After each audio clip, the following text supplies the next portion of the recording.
Bismillahirrahmanirrahim. Assalamualaikum warahmatullahi wabarakatuh.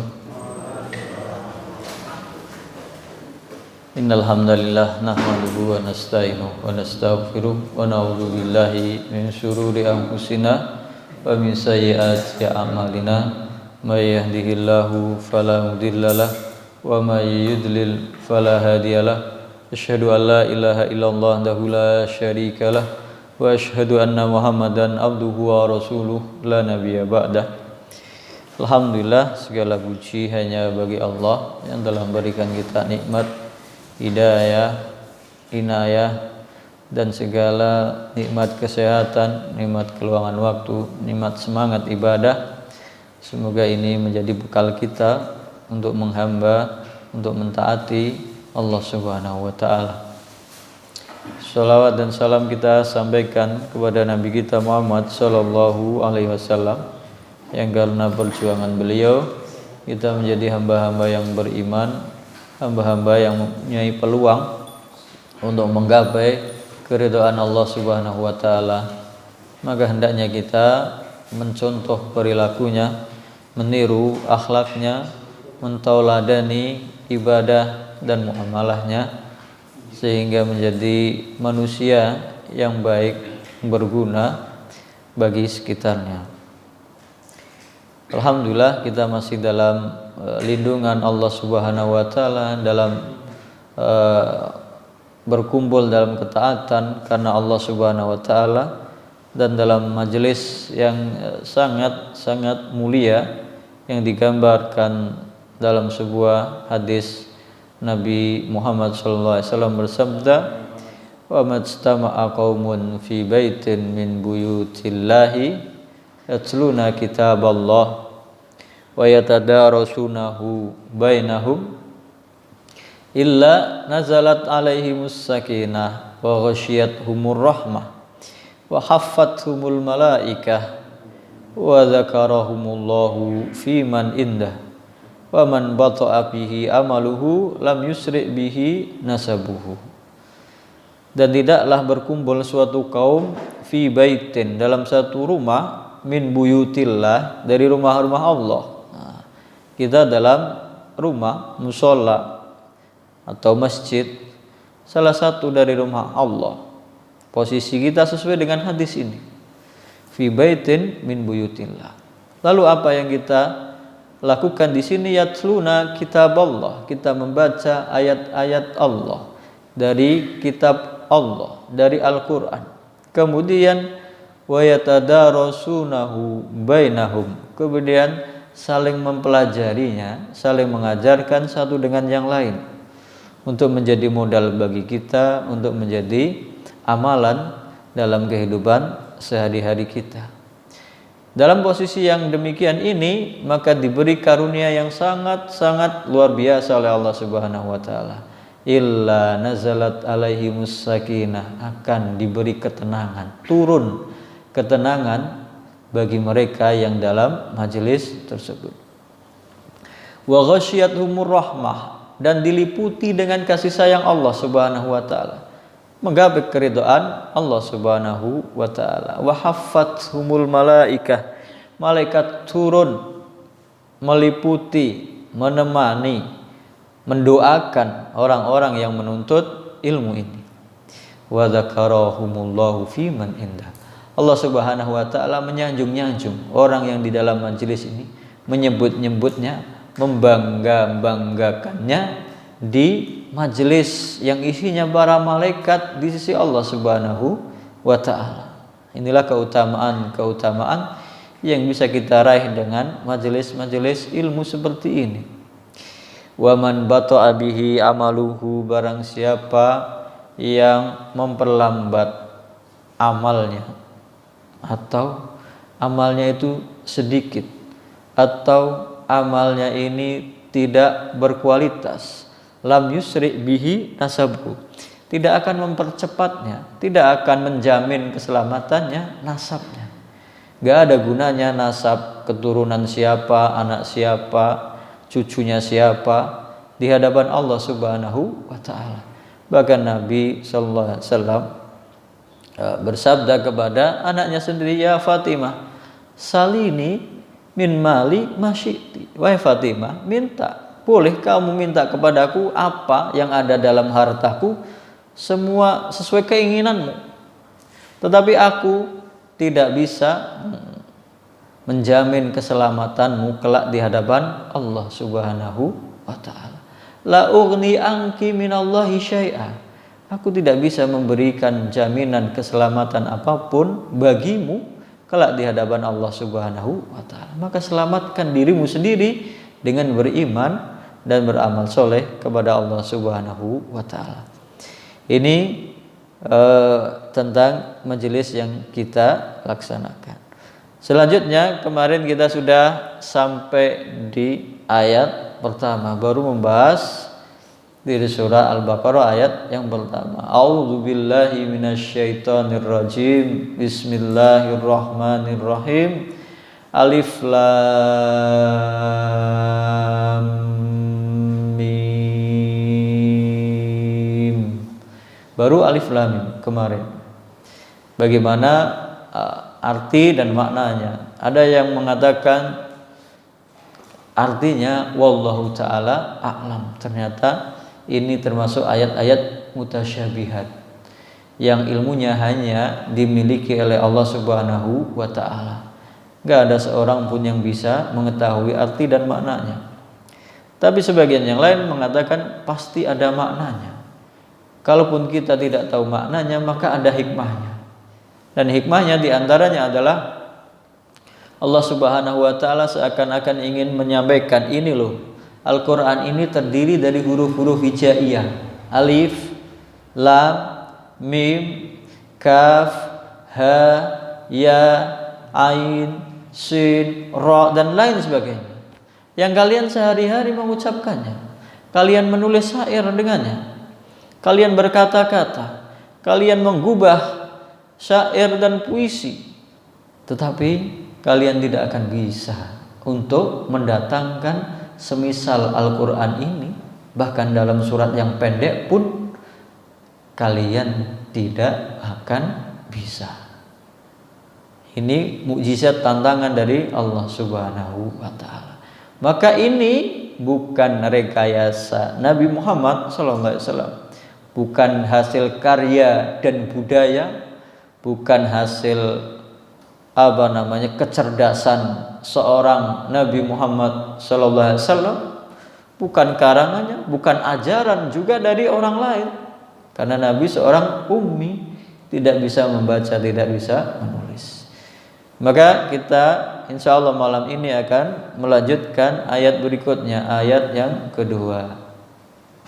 Dzalikal kitabu la raiba fihi hudal lil muttaqin.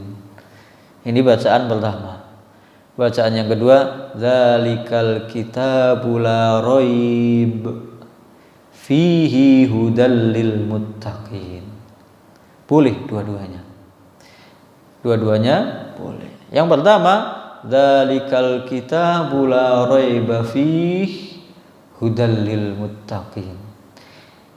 Itu adalah Alkitab, yaitu Al-Quran, kitab. La raiba fihi, berhentinya di fihi. Tidak ada keraguan di dalamnya. Hudal lil muttaqin, dan dia adalah petunjuk bagi orang-orang yang bertakwa. Ini kalau berhentinya di fihi. Tapi kalau yang kedua, dzalikal kitabu la raib, itu adalah Alkitab, Al-Quran, la raib, yang tidak ada keraguan. Fihi hudal lil muttaqin, di dalamnya ada petunjuk bagi orang-orang yang bertakwa. Sama-sama benar artinya, tidak ada yang kontradiktif, sama-sama boleh dibaca berhenti di fi atau berhenti la raib. Dzalika, itu pertama ayatnya dzalika, padahal ini sedang kita baca alif lam mim, dzalikal kitabu la raiba fihi. Padahal ini sedang kita baca. Harusnya kan ini kitab. Maka ini disebut dzalika, itulah. Kenapa? Karena Al-Quran ini tinggi, Al-Quran ini mulia, Al-Quran ini agung, Al-Quran ini derajatnya tinggi di sisi Allah Subhanahu wa Ta'ala. Tidak sama dengan kitab-kitab yang lain, tidak sama dengan karya manusia, apalagi bahkan dengan kitab-kitab yang sebelumnya.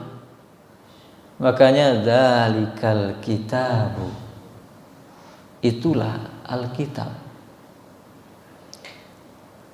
la raiba fi, yang tidak ada keraguan di dalamnya, menunjukkan keagungan Al-Qur'an.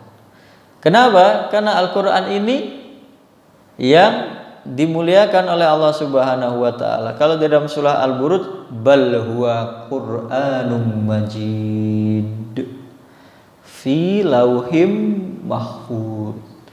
Bahkan itu adalah, dia adalah Al-Qur'an yang mulia di lauhin mahfuz, di tempat yang sangat istimewa.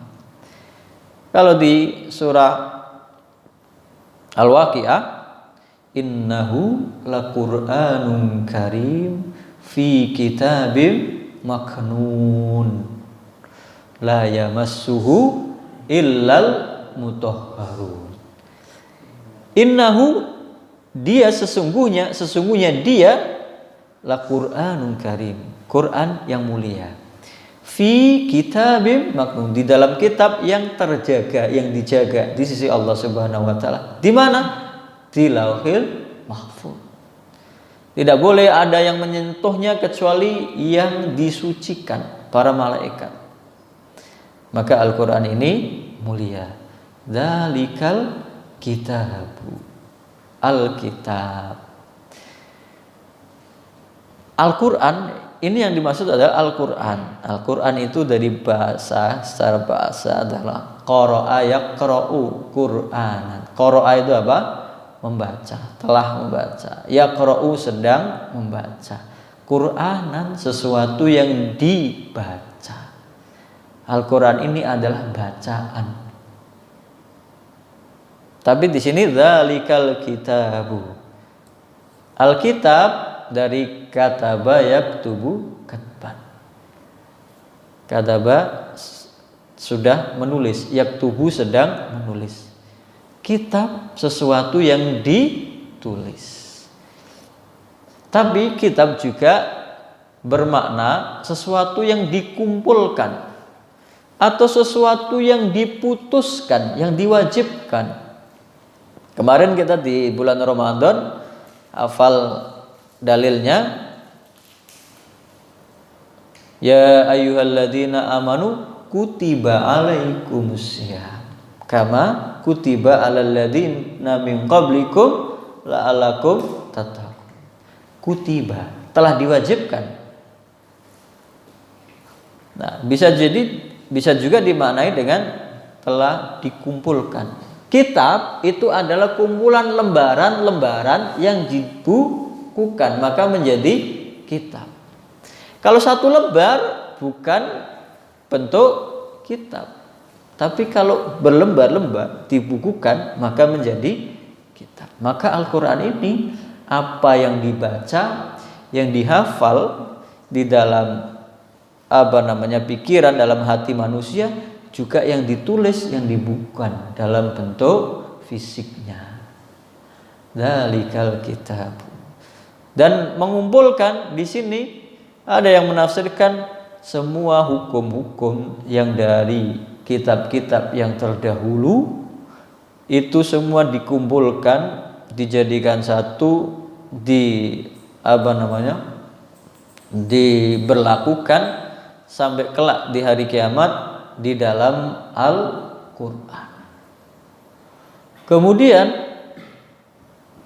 kitab ini pakai alif lam, Al-Kitab, dzalikal kitabu. Alif lam kalau dalam bahasa Arab itu namanya untuk menunjukkan makrifat, bahwa kitab yang dimaksud adalah Al-Quran, atau penafsirannya, ini loh yang sebenar-benarnya kitab. Yang lain karya manusia apapun jenisnya, entah itu tentang teknologi, entah itu tentang sejarah, entah itu tentang sastra, semuanya nggak ada apa-apanya dengan kitab ini. Semua kitab yang lain dibanding kitab ini tidak ada apa-apanya. Ini adalah yang sebenar-benar kitab yang menjadi petunjuk bagi manusia. Dzalikal kitabu la raiba fihi. Maka Al-Quran ini berbeda dengan kitab-kitab sebelumnya. Kitab Taurat, kitab Zabur, kitab Injil, semuanya sama, diturunkan oleh Allah Subhanahu wa taala kepada para nabi dan rasul. Tapi berlakunya temporer, hanya di waktu tertentu. Sudah lewat masa berlakunya, sudah diganti dengan syariat yang baru, kitab yang baru. Kemudian pemberlakuannya kepada umat-umat tertentu saja, tidak kepada seluruh umat manusia. Maka yang benar-benar kitab adalah Al-Quran, yang dijaga oleh Allah Subhanahu wa taala sejak diturunkan sampai kelak di hari kiamat, dan hukum-hukumnya berlaku sampai kelak hari kiamat. Inna nahnu nazzalna dzikra wa inna lahu lahafizun. Sesungguhnya kami telah menurunkan Al-Quran ini, al-dzikra, Al-Quran.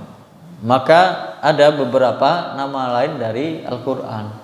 Ada Al-Furqan, ada An-Nur, cahaya, ada Al-Dzikr.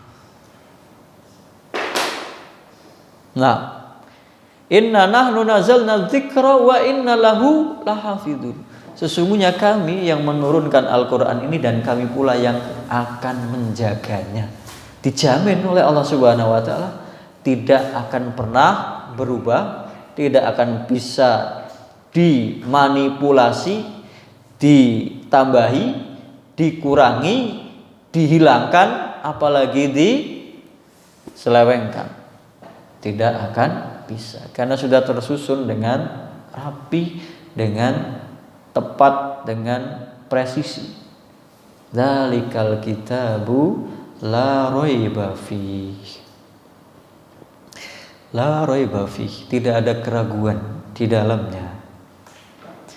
Kemarin saya menerangkan tentang Al-Quran ini menantang. Kenapa Al-Quran berani memproklamirkan bahwa ini adalah kitab yang tidak ada keraguan di dalamnya? Karena kalau ada keraguan di dalamnya, bahwasanya itu adalah karangan dari manusia biasa, maka ada manusia yang lain yang bisa pasti untuk menandingi, membuat, menyusun kitab semisal dari Al-Quran. Kemarin saya sampaikan di surah Al-Baqarah sendiri dari ayat 23 dan 24. Wa in kuntum fi raibim mimma nazzalna ala abdina fa'tu bi suratin mim mislihi wad'u syuhada'akum min dunillahi in kuntum shadiqin. Kalau kalian ada keraguan dari apa-apa yang kami turunkan kepada hamba kami, kepada Nabi Muhammad SAW, faktu, maka datangkan bisuratin. Gak usah satu kitab sampai 30 juz, sampai 6.000 ayat, tidak. Bisuratin, satu surat saja. Mungkin sependek surat Al-Ikhlas, sependek surat Al-Asr, sependek surat Al-Kautsar.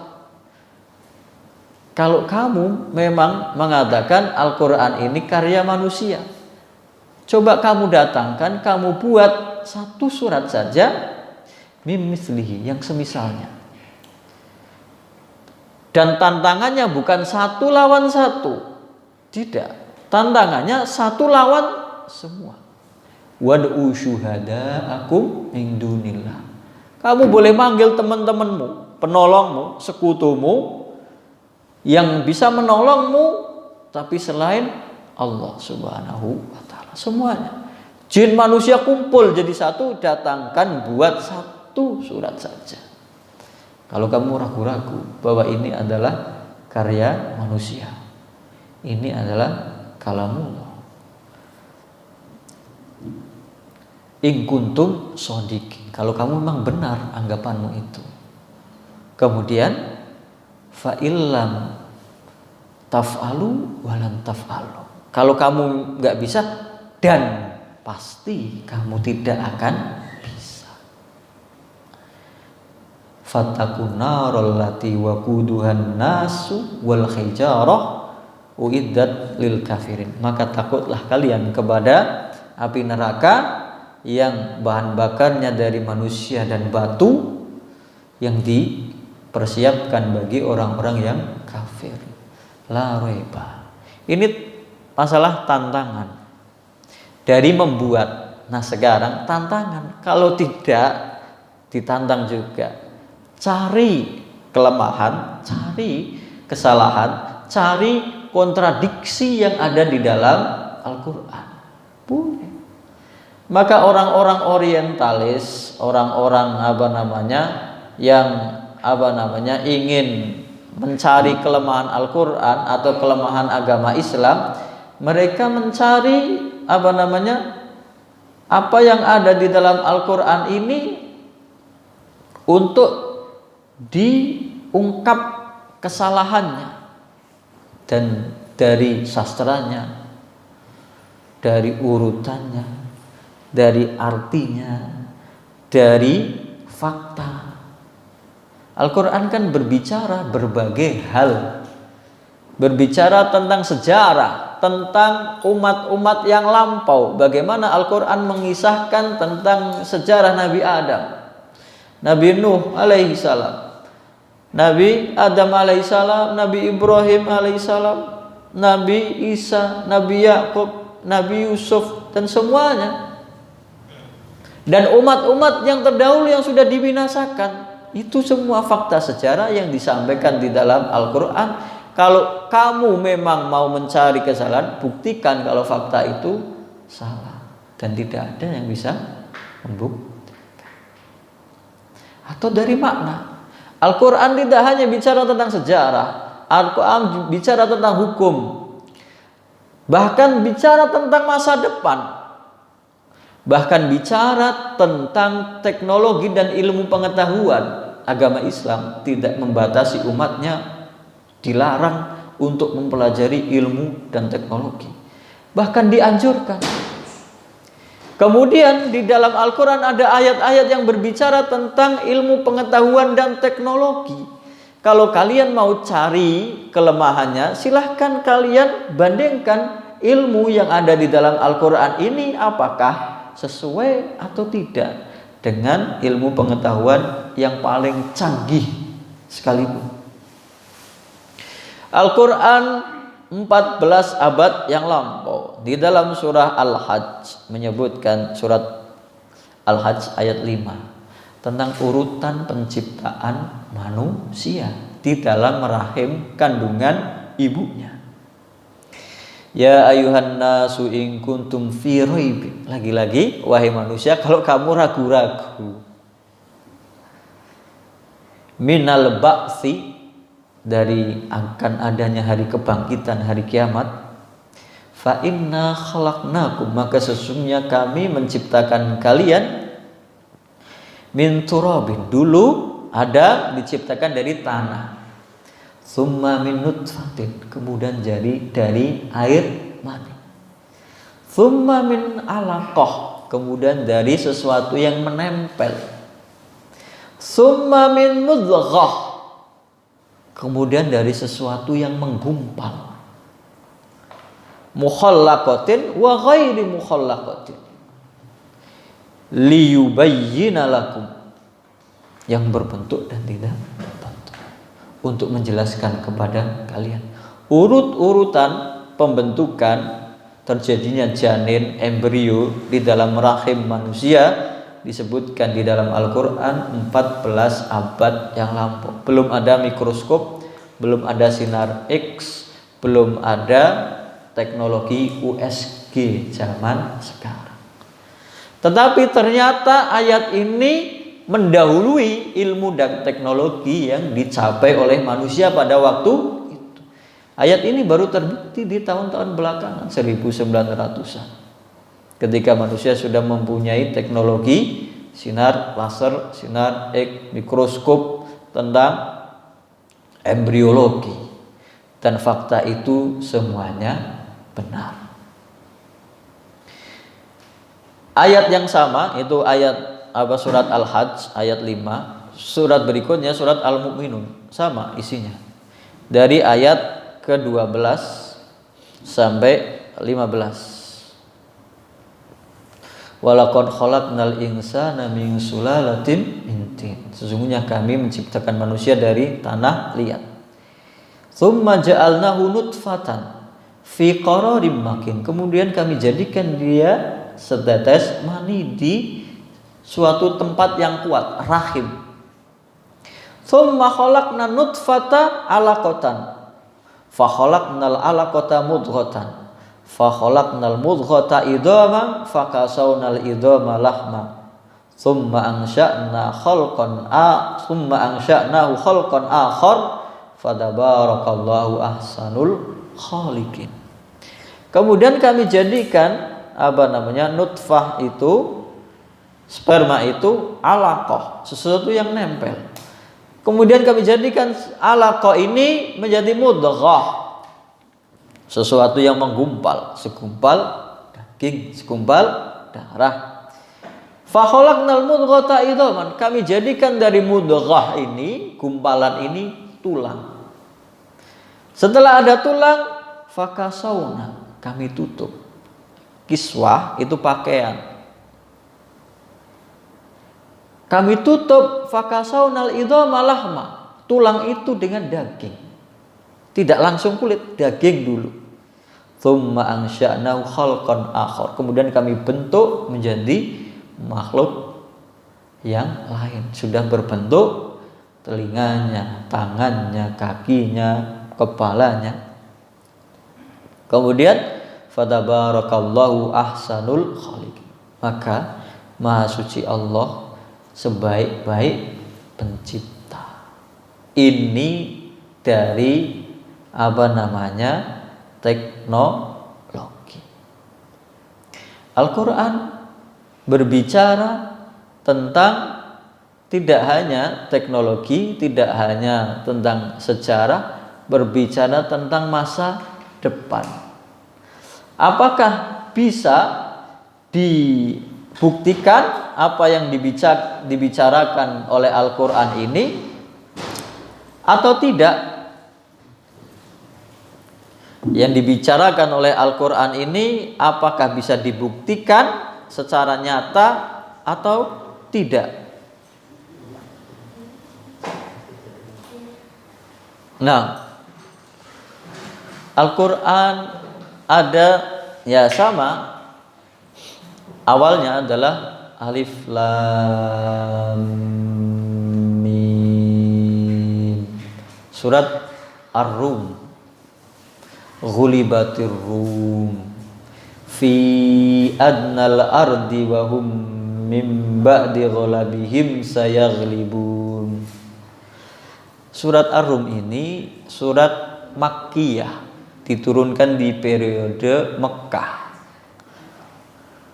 Belum tentang jihad, belum ada perintah jihad, belum ada perintah perang, jihad fisabilillah, belum ada syariat jihad.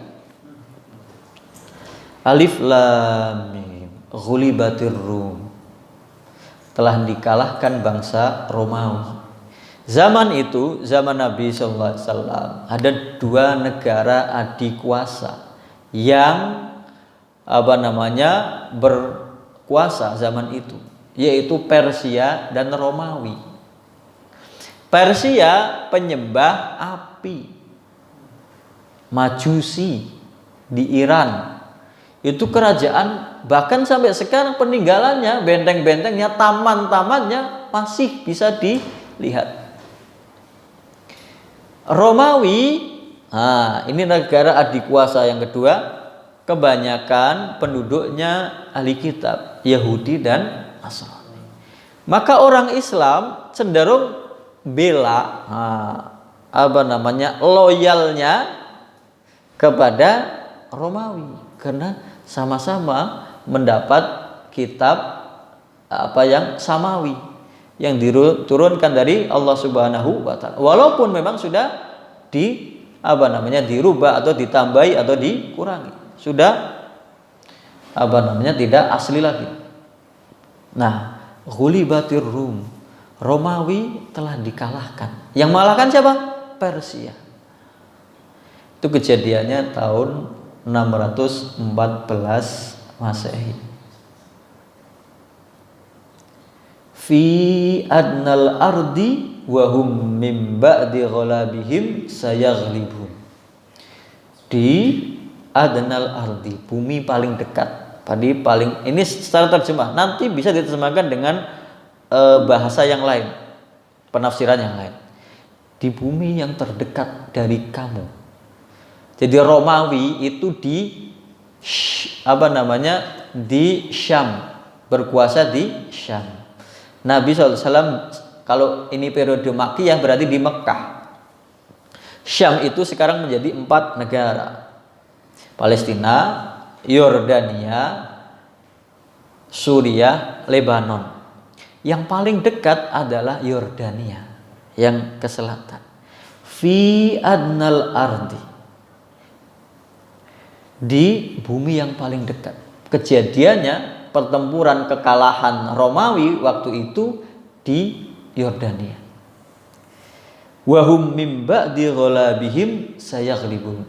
Al-Quran berbicara setelah kekalahan Romawi ini mengatakan, dan mereka nanti setelah kalah ini akan menang. Sayaghlibun. Kejadiannya belum terjadi. Al-Quran sudah berbicara tentang peristiwa itu. Kapan? Fi bid'i sinin. Bid'un, kalau dalam bahasa Arab hitungan antara 3 sampai 9 atau 10. Beberapa dalam bahasa Arabnya dalam beberapa tahun ke depan mendatang. Fi bid'i sinin lillahil amru min qablu wa min ba'du wa yauma idzi yafrahul mu'minun. Kekuasaan Allah lah urusan min qablu, sebelumnya dan setelahnya. Wa yauma idzin, dan hari itu hari kemenangan orang Romawi, bangsa Romawi, yafrahul mu'minun, orang mukmin bergembira. Romawi menang tahun 624 Masehi. 624 Masehi. Walaupun secara hitungan 10 tahun, nggak ada 10 tahun. Kan kalau berbeda bulan beda. Dalam sejarah itu cuma 9 bulan, 9 tahun, 9 bulan. Nggak ada 10 tahun. Tepat fi bid'i sinin, dalam beberapa tahun. Lillahil amru min qablu wa min ba'du. Setelah kalah atau keluarnya, jadi kan di Syam itu termasuknya Palestina. Palestina ada Baitul Maqdis, ada Masjidil Aqsa, kota suci orang Yahudi dan Nasrani. Mereka keluar dari situ, dari Masjidil Aqsa atau dari Baitul Maqdis itu setelah dikalahkan itu selama 13 tahun. Setelah 13 tahun mereka menang, baru bisa masuk lagi. Lillahil amru min qablu wa min ba'du. Kekuasaan Allah lah urusan sebelum dan sesudah. Ternyata nanti kan dia keluar, dikalahkan, kemudian keluar dari Masjidil Aqsa 13 tahun, baru dia menang masuk lagi. Kelak dia dikeluarkan lagi, dikalahkan oleh umat Islam 13 tahun ke depan. Lillahil amru min qablu wa min ba'd. Wa yauma idzi yafrahul mu'minun, dan hari itu hari kemenangan Romawi, orang mukmin bergembira. Penafsiran yang pertama, mereka gembiranya karena sesama ahli kitab, berarti menang melawan orang penyembah api, penyembah berhala, menang. Tapi ternyata tidak seperti itu. Kemenangan Romawi atas Persia itu duluan 50 hari sebelum kemenangan umat Islam di perang Badar. Kabar itu zaman dulu kan nggak ada WA, nggak ada HP, baru bisa terdengar kabar itu kan setelah beberapa waktu. Sampainya berita kemenangan Romawi ke kabar kepada orang Islam ketika orang Islam menang di perang Badar. Berarti penafsirannya, gembiranya umat Islam karena mereka sesama ahli kitab yang mempunyai kitab dari Allah Subhanahu wa taala, atau gembiranya karena umat Islam menang di perang Badar. Kemudian balik ke fi adnal ardi. Tadi diterjemahkan dengan dekat, bumi yang paling dekat. Adna itu dalam kata yang lain, terjemahan yang lain adalah yang rendah.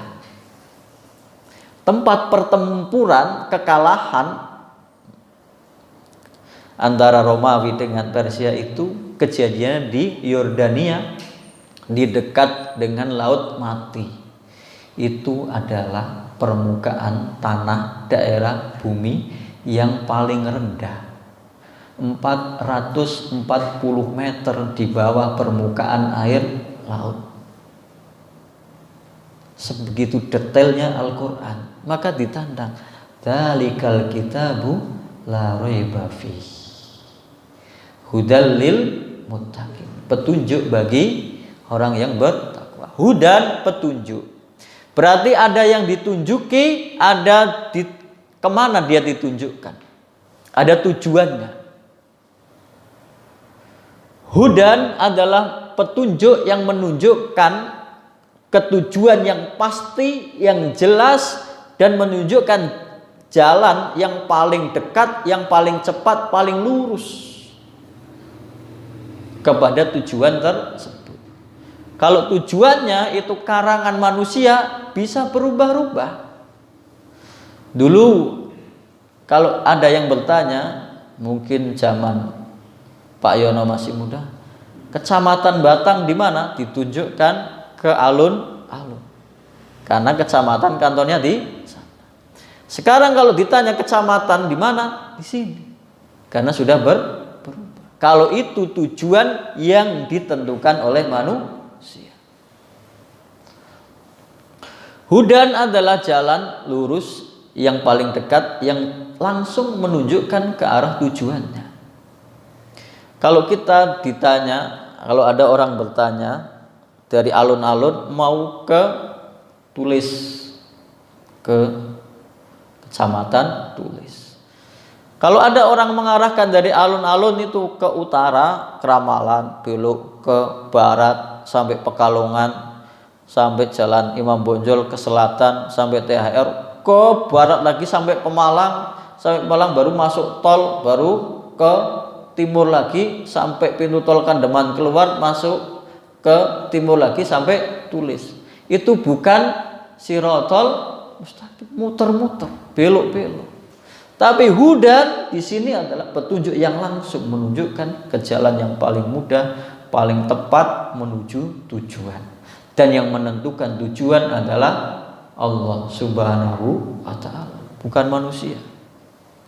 Hudan lil muttaqin, petunjuk bagi manusia, orang yang bertakwa.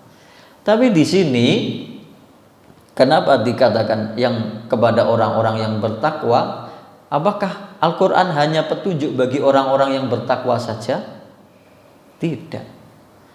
Dalam rangkaian surat Al-Baqarah tentang ayat-ayat puasa, Syahrul Ramadan alladzi unzila fihil Qur'an hudal linnasi wa bayyinatin minal huda, petunjuk bagi manusia.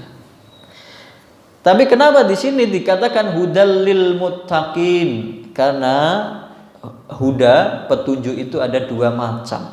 Pengertiannya ada dua macam. Yang pertama, hidayatul ilmi wal irsyad. Petunjuk menunjukkan informasi, menunjukkan maklumat, dan menunjukkan ilmu caranya. Ada orang bertanya tadi, misalnya dari alun-alun ke Tulis, ya sudah diturunkan ke arah timur sampai melewati Kandeman, Bakalan sampai Tulis. Itu sudah jelas. Tetapi orang-orang yang diberi petunjuk itu belum tentu melaksanakan apa yang dia ditunjukkan. Apa yang ditunjukkan itu belum tentu dilaksanakan. Karena dia hanya mendapat petunjuk hidayatul ilmi wal bayan. Kemudian karena ada orang-orang yang diberi petunjuk, diberi hidayah, tapi tidak dilaksanakan. Di dalam surah Fussilat ayat 17 disebutkan wa amma samudu fahadainahum fastahabbul ama 'alal huda. Kaum Samud kami beri petunjuk kepada mereka, tapi mereka lebih menyukai kebutaan daripada hidayah. Berarti petunjuk yang dipakai tidak dipakai. Nah, orang yang muttaqin ini yang mendapat dua hidayah, hidayatul irsyad wal bayan wal ilmu, dan hidayatul taufik wal maunah. Diberi petunjuk ke dalam hatinya untuk mengimani dan melaksanakan, maka dia menjadi orang yang bertakwa. Hudal lil muttaqin. Nabi sendiri, Nabi SAW itu wa innaka la tahdi ila siratim mustaqim. Sesungguhnya engkau wahai Muhammad menunjukkan manusia kepada jalan yang lurus. Kalau kita pengen selamat kehidupan dunia dan akhirat, maka mengikuti petunjuk dari Nabi Muhammad sallallahu alaihi wasallam. Ini surah Asy-Syura ayat 52. Tapi ada dalam ayat yang lain, surat Al-Qasas ayat 56, innaka, sesungguhnya engkau wahai Muhammad, sama kan tadi wa innaka. Di sini innaka la tahdi man ahbabta walakinallaha yahdi may yasha. Sesungguhnya engkau wahai Muhammad tidak bisa memberi petunjuk kepada orang yang engkau cintai, tetapi Allah lah yang memberi petunjuk kepada siapa saja yang dikehendaki. Hidayatut taufik wal maunah.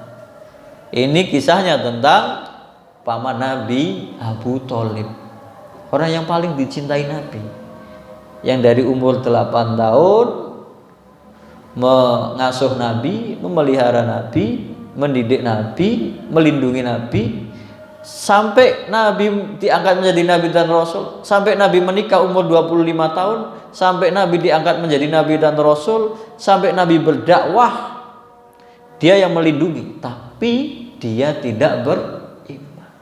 Karena Nabi tidak bisa memberi hidayah taufik, tidak bisa menjamin seseorang itu pasti mengikuti ajakannya. Itu hidayah, dan hidayah ini hanya milik Allah Subhanahu wa ta'ala.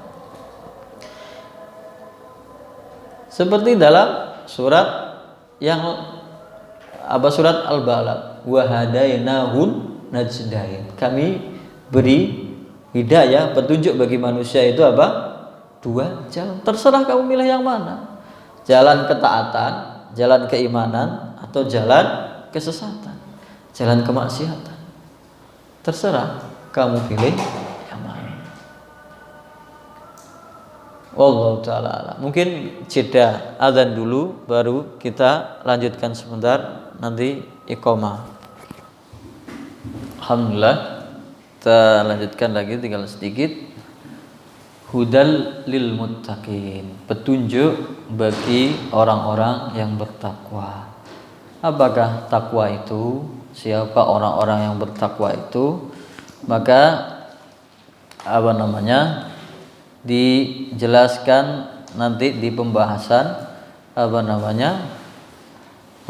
ayat-ayat setelahnya.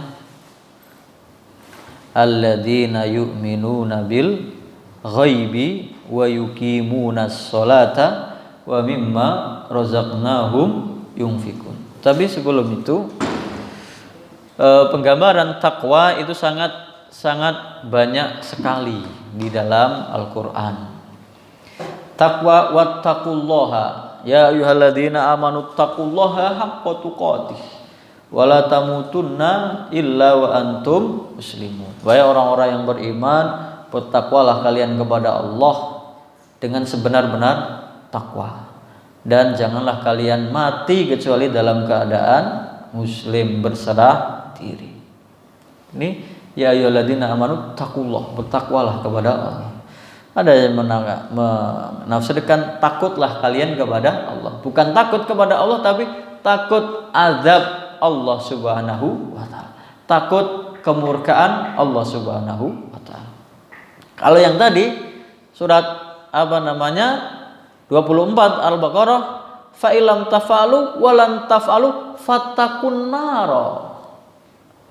Kalau kalian tidak bisa, dan pasti tidak bisa, takutlah terhadap api neraka.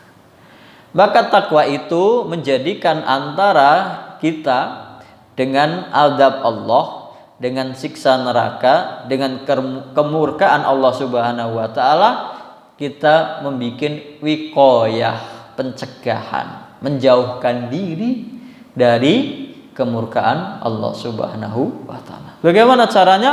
Simple. Kalau secara pengertian yang sederhana, mentaati semua perintah Allah, menjauhi segala larangannya. Sembahlah, ibadahlah hanya kepada Allah, bukan kepada selainnya.